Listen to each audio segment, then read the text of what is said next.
지난 시간까지 살펴본 것처럼 기업의 분배가 끝났습니다. 각 지파별로 다 땅을 나누어 주었습니다. 이어지는 20장, 21장의 기록들은 그렇게 기업의 분배가 끝난 후 각 지파들이 자신들이 분배받은 성읍들 중에서 특별한 목적을 위하여 다시 내어 놓아야만 했던 기업으로 받은 성읍들인데 특정한 목적을 위해서 다시 내어 놓아야만 했던 몇몇 성읍들에 대한 이야기가 20장과 21장에 기록되어 있습니다. 오늘 읽었던 20장에는 도피성이라고 불리는 성읍을 이스라엘의 각 지파가, 모든 지파는 아니지만 몇몇 지파가 도피성이라는 성읍을 내어 놓아야만 했습니다. 무언가를 위해서, 어떤 목적을 위해서. 그리고 다음 주에 살펴볼 21장에는 레위인들이 살아갈 수 있도록 또다시 각 지파가 성읍을 내어 놓아야만 했습니다. 이렇게 자기들이 분배받은 성읍이지만 다시 내어 놓아야 했던 성읍들은 말 그대로 특별한 목적을 위해서 내어 놓았던, 드렸던 성읍들이었습니다. 각 지파별로 분배가 끝난 약속의 땅에서 약속의 백성답게 살기 위해 꼭 필요한 성읍들이었던 겁니다. 말씀드린 것처럼 가나안 땅의 기업의 분배가 끝났습니다. 이제 그 땅에서 하나님의 백성답게 새로운 마음과 새로운 자세로 살아야만 합니다. 마치 새로운 물건을 샀을 때 항상 반드시 사용 설명서가 딸려 있습니다. 보통은 그냥 휙 던져버리고 잘 읽지 않지만 사용 설명서를 꼼꼼히 읽어야만 그 제품을 제대로 사용할 수가 있게 됩니다. 마찬가지로 약속의 땅이라는 이 새로운 장소에서 살아가기 위해서 반드시 알아야 할 것들이 있고 반드시 필요한 것들이 있습니다. 바로 그것들이 도피성이었고 바로 그것들이 레위인의 성읍들이었던 겁니다. 그것을 이번 주와 다음 주 각각 살펴보려고 합니다. 하나님의 백성답게 살기 위해서 꼭 필요했던 성읍들. 오늘 20장은 도피성에 대한 이야기를 다루고 있습니다. 이 도피성이란 것이 왜 필요했는지 그리고 어떻게 운영되었는지 이런 이야기들이 오늘 20장에 기록되어 있습니다. 동시에 그 옛날 가나안 땅에서 필요했던, 가나안 땅 이스라엘 백성들에게 필요했던 이 도피성이라는 성이 오늘을 살아가는 저 여러분에게, 오늘을 살아가는 그리스도인들에게 어떤 의미가 있는지 그 부분도 잠깐 살펴보려고 합니다. 자, 2절입니다. 같이 읽어보죠. 시작. 이스라엘 자손에게 말하여 이르기를 내가 모세를 통하여 너희에게 말한 도피성들을 너희를 위해 정하여. 도피성을 정하여. 여기 정하라는 이 단어는요, 권면이나 선택이 아니라 명령입니다. 선택사항이 아니라는 겁니다. 도피성을 정해도 좋고 싫으면 말고가 아니라 반드시 하나님이 정한 대로 도피성이라는 것을 정해야 된다는 겁니다. 사실 이 도피성에 대한 이야기는요, 오늘 본문보다 광야에서 지냈던 민수기 35장이나 신명기 19장에 훨씬 더 풍성하게, 훨씬 더 자세하게 기록되어 있습니다. 이미 광야에서 생활하는 동안 모세를 통하여 이스라엘 백성들에게 도피성에 대한 이야기들을 들려 주었던 겁니다.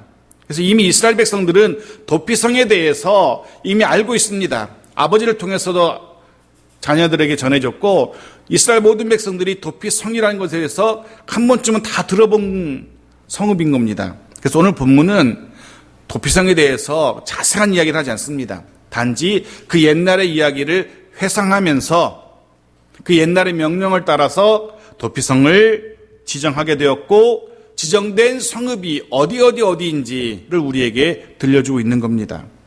자, 먼저 이 도피성이 왜 필요한지 그 필요성을 먼저 알아야 될 겁니다. 3절을 보죠. 같이 읽죠. 시작.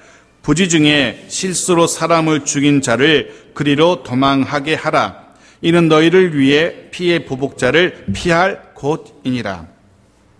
부지 중에 실수로 사람을 죽인 사람을 위해서 필요한 성읍입니다. 실수로 사람을 죽인 살인자가 도망할 수 있도록 특별한 성을 만들려고 했던 겁니다. 물론 전제는 실수로 부지 중에 알지 못하는 사이에 살인을 한 경우에 해당됩니다. 우리 본문에는, 여호수아 본문에는 어떤 게 실수고 어떤 게 실수가 아닌지 안 나오죠. 근데 민수기 35장에는 나옵니다. 자세하게. 어떤 경우가 고의로 사람을 죽인 경우고 어떤 경우가 부지 중에 사람을 죽인 경우인지 자세한 설명이 나옵니다. 예를 들어 보겠습니다. 민수기 35장 16절부터 21절까지입니다. 좀 길지만 한번 읽어보겠습니다. 시작. 만일 철 연장으로 사람을 쳐 죽이면 그는 살인한 자니 그리 살인자를 반드시 죽일 것이요. 만일 사람을 죽일 만한 돌을 손에 들고 사람을 쳐 죽이면 이는 살인한 자니 그 살인자는 반드시 죽일 것이요. 만일 사람을 죽일 만한 나무 연장을 손에 들고 사람을 쳐 죽이면 그는 살인한 자니 그 살인자는 반드시 죽일 것이니라. 피를 보복하는 자는 그 살인한 자를 자신이 죽일 것이니 그를 만나면 죽일 것이요. 만일 미워하는 까닭에 밀쳐 죽이거나 기회를 엿보아 무엇을 던져 죽이거나 아기를 가지고 손으로 쳐 죽이면 그 친자는 반드시 죽일 것이니 이는 살인하였음이라. 피를 보복하는 자는 살인자를 만나면 죽일 것이니라. 아주 상세하게 어떤 경우가 고의가 아닌지, 사실 무기, 연장을 가지고 있었느냐 가지고 있지 않느냐 그것 중요하지 않죠. 고의로 밀었느냐, 손으로 밀어서 죽으면 그것도 고의로 밀었으면 살인이 되는 겁니다. 이렇게 자세하게 어떤 것이 고의로 죽인 것인지 나오고 반대의 경우도 당연히 기록되어 있습니다. 예를 들면 이런 겁니다. 악의가 없이 우연히 사람을 밀치거나 우연히 밀었는데 죽었거나 기회를 엿봄이 없이 그냥 아무 생각 없이 뭔가 던졌는데 맞아 죽거나 이런 경우, 그곳에 사람이 있는지 몰랐는데 돌을 던졌어요. 근데 그곳에 마침 사람이 있었어. 그래서 죽었어. 이건 죽이려고 죽인 게 아니잖아. 이런 경우, 이렇게 제법 자세하게 고의로 살인을 한 경우와 그렇지 않은 경우가 설명되어 있습니다.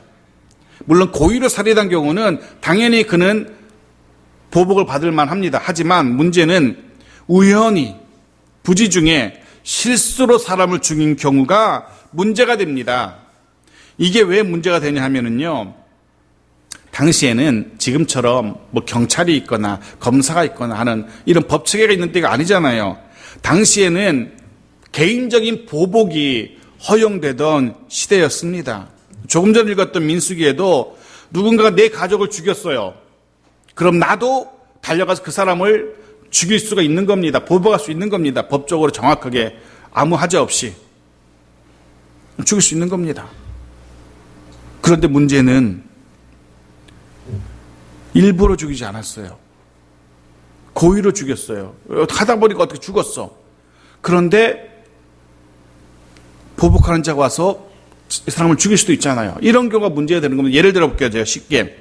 철수랑 영희가 들에서 뛰어놀고 있습니다. 영희가 나 잡아봐라 하고 도망을 칩니다. 보통 남자들 어떻게 됩니까? 적당한 거리를 두고 적당히 쫓아가야 돼요. 잡을 뚱 말뚱 하면서 천천히 적당히 뛰어놀면서 잡아야 되는데 이 연애 감정이 전혀 없었던 철수가 죽게 살기로 영희를 잡기 위해서 달려갑니다. 당황한 영희가 바삐 도망가다가 돌불에 걸려 넘어졌어요. 하필 넘어지는데 그것이 큰 돌이 있어가지고 머리에 부딪혀서 죽었어요. 철수는 절대 영희를 죽이고 싶은 마음이 없었어요. 그냥 놀고 있다가 죽었어요. 근데 이 영희가 죽었다는 소식을 오빠가 듣습니다. 성질 더럽고 힘 좋은 체대 출신의 오빠 동석이가 영희가 죽었다는 소식을 들어요. 철수랑 굴다가 동생 영희가 죽었대요. 자, 이 오빠가 어떻게 할까요? 철수를 불러다가 왜 죽였니? 자세히 얘기해봐라 이러겠어요? 아닐 겁니다. 이 녀석, 철수 이 녀석 내 손에 잡히기만 해봐라. 죽여버릴 거야. 이럴 겁니다. 그리고 진짜 눈에 띄면 이 힘 좋은 체대 출신의 성질을 들어온 이 오빠가 영희의 죽음으로 보복을 할 겁니다. 그럼 철수는 사실은 억울한 거예요. 자기는 죽일 마음이 없었는데 죽게 생겼어요. 이런 경우, 바로 이런 경우입니다. 실수로 사람은 죽었지만 가족을 잃은 사람은 이 실수로 죽였는지 고의였는지 분간할 방법도 없어요. 사실 그거 중요하지 않습니다. 사랑하는 가족이 죽었는데 고의로 죽었니, 실수로 죽었니, 이거 따지는 가족이 어디 있겠습니까? 일단 감정과 분노에 의한 응징을 먼저 하게 될 겁니다. 그러면 어떤 문제가 생깁니까? 실수로 사람을 죽인 사람이 또다시 억울하게 살인을 당하는 일이 생기게 되는 거죠. 그죠? 실수로 사람을 죽였는데 이 사람도 죽임을 당하게 되는 겁니다. 결국 복수가 복수를 부르고 또 복수를 부르는, 그렇게 복수가 끊이지 않는 문제가 되는 겁니다. 이게 개인적인 인간관계에서만 문제가 되는 게 아닙니다. 더 큰 문제는 하나님이 주신 가나안 땅, 약속의 땅, 그 젖과 꿀이 흘러야 되는 하나님의 약속의 땅에 억울한 피가 가득하게 되는 겁니다.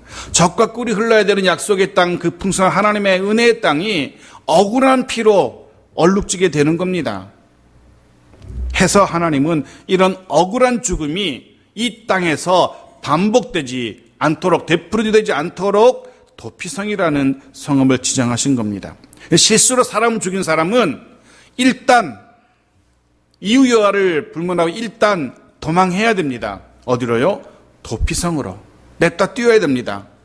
그래야 보복하는 자의 손을 피해서 그의 손에 억울하게 죽기 전에 정당한 재판을 받을 수 있게 되고요, 그를 통해서 죽음을 면할 수 있게 되는 겁니다. 그래서 오늘 본문에도 이 도피성을 피해 보복자를 피할 곳, 이렇게 표현하고 있습니다. 계속 보겠습니다. 4절입니다. 자, 4절 같이 읽어보겠습니다. 시작. 이 성읍들 중에 하나에 도피하는 자는 그 성읍에 들어가는 문 어귀에 서서 그 성읍의 장로들의 귀에 자기의 사건을 말할 것이요, 그들은 그를 성읍에 받아들여 한 곳을 주어 자기들 중에 거주하게 하고. 자, 오늘 본문 4절에는 이 도피성이 어떻게 운영되는지도 자세하게 설명되어 있습니다. 일단 도피하는 사람은, 실수로 사람을 죽인 사람은 죽어라고 냅다 뛰어야 됩니다. 어디까지? 도피성까지. 그 성문 앞에 서서, 그 닫힌 성문 앞에 서서 고래고래 소리쳐야 됩니다. 살려주십시오 라고, 도와주십시오, 살려주십시오 소리를 쳐야 됩니다. 그럼 이제 그 성읍에 장로들이 모입니다. 그 장로들에게 자신이 어떻게 살인을 하게 되었는지 이야기를 합니다. 자기 자신을 변론하는 거죠. 1차로 자기 자신을 변론합니다. 장로들이 듣고 좀 억울하겠군, 이대로 두면 억울한 죽임을 당할 수도 있겠군, 성문으로 들어와라. 성문을 활짝 열고 그를 들어오게 하고 문을 닫습니다. 그러면 5절 보십시오. 같이 읽죠. 시작. 피해 보복자가 그의 뒤를 따라온다 할지라도 그들은 그 살인자를 그의 손에 내주지 말지니 이는 본래 미워함이 없이 부지 중에 그 이웃을 죽였음이라. 그를 들어오게 하고 뒤따라온 보복하는 가족들이 와서 내놓으라고, 그 사람은 살인자라고, 사랑하는 우리 가족을 죽인 놈이라고 빨리 내놓으십시오 라고 소리쳐도 이 성읍은 그 살인자를 내어주지 않습니다. 그리고 정식으로 재판을 엽니다. 그에게 정식 재판을 받을 수 있는 기회를 제공합니다. 6절 보십시오. 같이 읽죠. 시작. 그 살인자는 회중 앞에 서서 재판을 받기까지 또는 그 당시 대제사장이 죽기까지 그 성읍에 거주하다가 그 후에 그 살인자는 그 성읍 곧 자기가 도망하여 나온 자기 성읍 자기 집으로 돌아갈지니라 하라 하시니라. 그 성읍의 도피성에서 살아가는 모든 회중들이 모인 그 정식 재판장에서 재판을 받게 됩니다. 다음 주에 보겠지만 이 도피성에서 살아가는 사람들은 모두 다 레위인들입니다. 레위인들을 위해서 각 지파가 4개씩 48개의 성읍을 내어놓는 것 같습니다. 또한 48개 성읍을 레위인들이 살아가도록 내놔야, 그 중에 6개가 도피성이에요. 즉 모든 도피성에는 레위인들, 제사장들, 대제사장 이들이 살아가고 있는 겁니다. 그래서 정당하게 하나님의 시각으로 정당하게 재판이 진행될 수 있었다는 겁니다. 이들 앞에서 자신이 저지른 살인이 고의였는지 고의가 아니었는지 변론하게 돼요. 그래서 고의가 아니었음을 밝히게 되죠. 하지만 그 재판을 통해서 고의가 아니었음이, 즉 부지 중에 살인했음이 증명되었다 하더라도 그 사람이 무죄하게 되는 게 아닙니다. 당장 자유를 얻게 되는 게 아닙니다. 고의로 사람을 죽였어도, 고의가 아닌 부지 중에 사람을 죽였어도 살인한 건 살인한 거잖아요. 그냥 고의가 아니라는 것만 밝혀진 거예요. 그래서 곧장 자유의 몸이 되지 않습니다. 도피성을 나와서 자기 집으로 룰루랄라 갈 수 없어요. 그랬다가 성 밖에서 기다리는 보복하는 자의 눈에 띄면 맞아 죽어도 할 말이 없습니다. 고의가 아니라는 것이 드러나도 오늘 본문에 보면 재판관이던 대제사장, 당시 재판을 주도했던 대제사장이 죽기 전에는 도피성을 나올 수 없었습니다. 우리말 성경은 번역이 조금 애매하게 돼 있어요. 이렇게 돼 있죠. 재판을 받기까지 또는 대제사장이 죽기까지 이렇게 돼 있잖아요. 그럼 또는이라는 건 둘 중에 하나만 해당되면 자유의 몸이 되는 것 같잖아요. 그러니까 재판을 받아서 무죄한 자가 되면 집으로 돌아갈 수 있는 것처럼, 혹은 대제사장이 죽으면 집으로 무죄한 자가 되어서 돌아갈 수 있는 것처럼 번역되어 있는데 실제로는 이 두 가지 조건을 다 만족시켜야만 됩니다. 다른 번역은 이렇게 돼 있어요. 읽어드릴게요, 제가요. 그 살인자는 그 성읍에 머물러 살다가 회중 앞에 서서 재판을 받은 다음 그 당시에 대제사장이 죽은 뒤에야 자기의 성읍, 곧 자기가 도망 나왔던 성읍이 있는 자기 집으로 돌아갈 수 있다, 이렇게 되어 있습니다. 재판을 받고 그 다음에라고 되어 있습니다. 재판을 통해서 무죄한 자가 되면 도피성에서 살 수 있는 거예요. 무죄한 자가 아니면 어떡하겠어요? 나가기 싫어도 밀어내는 겁니다. 나가서 죽으라고. 그러니까 무죄한 자가 되면 그 성읍이 보호해 주는 것 뿐이에요. 나가면 죽어요. 나가지 않도록, 내몰지 않도록 보호해 주게 되는 겁니다. 무죄한 자는. 언제까지? 대제사장이 죽을 때까지. 여기까지는 이해가 되실 겁니다. 자, 다음 질문입니다. 한번 여러분 스스로 한번 생각해 보십시오. 정식 재판을 받아서 무죄가 밝혀졌어요. 고의로 죽이지 않았어요. 무죄한 자예요. 근데 왜 당장 자기 집으로 돌아가지 못하게 했을까? 고의가 아닌데, 무죄한데 왜 집으로는 못 가고 도피성에서 살아만 했을까요? 보복자가 죽일까 봐, 뭐 그런 이유도 있겠죠. 근데 무죄하다고 나왔잖아요. 고의로 죽인 게 아니에요. 보복자도 그걸 이해하고 죽이지 말아야죠. 뭐 답이 거기 나온 것 같은데요. 비록 고의는 아니지만 사람은 죽었어요. 사랑하는 가족을 잃은 사람의 마음, 그 가족의 마음을 한번 생각해 보십시오. 그 사람이 우리 가족을 고의로 죽이질 않았지만 나의 사랑하는 가족은 이미 죽었어요. 그렇지 않습니까? 그런데 고의가 아니었다고 해서 내 가족을 죽인 저놈이 무죄하다고 온 동네를 활보하며 룰루랄라 한다면 사랑하는 가족을 잃은 남겨진 가족의 마음은 어떻겠어요? 그 마음, 말 그대로 억울함 때문에 피눈물을 흘릴 겁니다. 자칫 순간적으로 욱하는 마음에 그놈이, 그 자식이 일부러 죽이진 않았지만 내 가족을 죽였어요. 눈에 띄면 욱하는 마음 때문에 쳐 죽일 수도 있는 거 아닙니까? 그럼 이 사람도 범죄자가 되는 겁니다. 이 사람은 말 그대로 일부러 죽인 거니까. 이런 일이 생길 수도 있는 겁니다.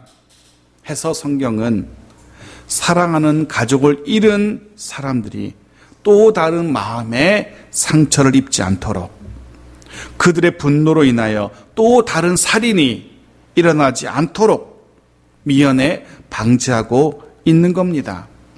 해서 고의가 아니라고, 무죄하다고 정식 재판을 통해서 판명되었다 할지라도 도피성에 머물며 일정 기간 도피성에 머물며 스스로 자책하고 좀 더 조심할 걸 자책하고 근신하는 시간을 갖도록 한 겁니다.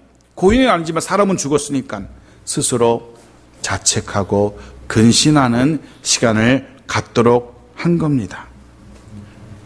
부지 중에 사람을 죽인 사람도 억울한 죽음 당하지 않도록, 억울한 일 안 당하도록 했고, 가족을 잃은 사람도 그 역시 억울하게 되는, 살인자가 돌아다니는 그 억울한 광경 보지 않도록, 모두가 다 억울함이 없도록 도피성에서 당장 내보내지 않았던 겁니다. 먼저 깨닫게 되는 게 있습니다. 하나는 하나님의 약속의 땅에 그 누구도 억울한 일이 있어서는 안 된다는 거였습니다. 하나님의 공동체 속에 억울하다라는 느낌을 갖도록 그런 일이 생겨서는 안 된다는 거였습니다. 그래서 부지 중에 사람을 죽인 자도 보호해줬고, 그를 내보내서 가족을 잃은 사람이 억울한 일 당한 일 없도록 그를 또한 가두어뒀고, 오늘 우리의 가정과 교회도 마찬가지일 겁니다. 우리 가정도, 우리 교회도 믿음의 지체들이 있는 그곳에 억울한 일들, 억울한 신음을 얼룩져서는 안 됩니다. 감정과 분노에 사로잡혀서는 안 됩니다. 꼭 기억하십시오. 억울한 일이 없도록 하는 것, 이것이 하나님의 바람입니다. 우리를 바라보시는, 가나안 땅을 바라보시는 하나님의 기대였고, 또 이를 통해서 도피성의 기능도 좀 더 분명하게 알게 됩니다. 도피성의 기능 하나는 사랑과 용서의 기능입니다. 즉 보복자로부터 그 살인자를 보호해주는 그런 사랑과 용서의 기능을 합니다. 또 하나는 그 살인자로 하여금 근신하게 하고 자숙하게 하는 기능도 가지고 있습니다. 고인은 아니었지만 일어난 살인, 자기 때문에 일어난 살인으로 인하여 철저하게 근신하고 철저하게 반성하고 근신하도록 하고 있는, 자숙하도록 하고 있는 겁니다. 이 두 가지 기능이 절묘하게 맞아떨어지는 것이 도피성입니다. 사랑과 용서의 기능과 또 자숙과 근신의 기능이 맞아떨어집니다. 이런 의미에서 도피성은 공의와 사랑이 절묘하게 이루어진 공간이라고 할 수 있습니다. 마치 그리스도 예수의 십자가처럼 말입니다. 이 부분은 좀 이따 다시 좀 더 다루도록 할게요. 자, 그렇게 근신하고 자숙해야 하는 기간은 일정하지 않습니다. 정해져 있지 않습니다. 대제사장의 죽음까지였어요. 그때 그 재판을 담당했던 대제사장이 죽으면 완전히 자유하게 되는 겁니다. 집으로 돌아갈 수 있습니다. 어떤 사람은 오늘 재판했는데 내일 대제사장이 죽어요. 그럼 내일 자유하게 집으로 돌아갈 수 있는 겁니다. 어떤 사람은 재판에서 무죄가 밝혀졌는데 대제사장이 장수를 한 60년 동안, 그러면 그 성읍에 60년 동안 갇혀 살아야 돼요. 이런 일이 이렇게 돼 있습니다. 그렇다면 왜 대제사장, 그때 재판을 담당했던 대제사장이 죽을 때까지 못 나가는 걸까? 왜 대제사장이 죽어야만 이 사람은 이 성읍을 빠져나갈 수 있을까? 성경은 정확한 답을 우리에게 주고 있지 않아요. 근데 짐작할 수 있는 힌트가 주어져 있습니다. 출애굽기 28장 38절 같이 읽죠. 시작. 이 패를 아론의 이마에 두어 그 이스라엘 자손이 거룩하게 드리는 성물과 관련된 죄책을 담당하게 하라. 그 패가 아론의 이마에 늘 있으므로 그 성물을 여호와께서 받으시게 되리라. 대제사장을 묘사하는 기록인데요. 자, 그 중에 대제사장을 어떻게 묘사하고 있냐면요, 이렇게 돼 있어요. 죄책을 담당하게 하라.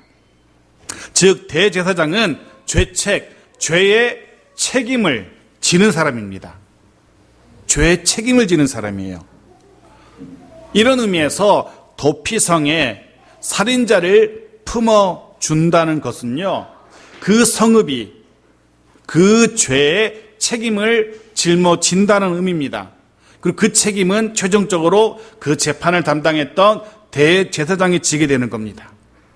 그래서 대제사장의 죽음은 한 개인의 죽음에 그치는 것이 아니었습니다. 그가 품고 있었던 모든 죄의 책임을 품고 죽는 겁니다. 그가 살아생전에 10사람의 재판을 했고 10사람의 죄의 책임을 품고 있었다면 그가 죽음으로써 그 10사람은 죄의 책임을 면하게 되는 겁니다. 대제사장의 죽음은 한 사람의 개인적인 죽음이 아니라 그가 품었던 모든 사람의 죄의 책임을 떠안은 죽음이었던 겁니다. 해서 도피성의 대제사장이 죽었다는 것은 그 도피성에 지금까지 도망가서 살고 있었던 모든 사람들의 죄의 책임이 없어진다는 것을 의미하는 겁니다.